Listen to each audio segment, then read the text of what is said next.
visit Uttarakhand. It's a holy place. It's the land of God.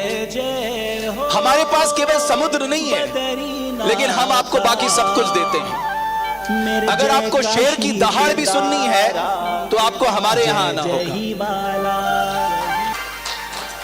और आपको अगर valley of flowers देखना है तो आपको हमारे यहां आना होगा। अगर आपको स्कीइंग करनी है तो आपको हमारे यहां आना होगा। अगर आपको एडवेंचर टूरिज्म में आपका रुझान है, आपको हमारे यहां आना होगा। और अगर आपको योग करना है जो लाइफ के लिए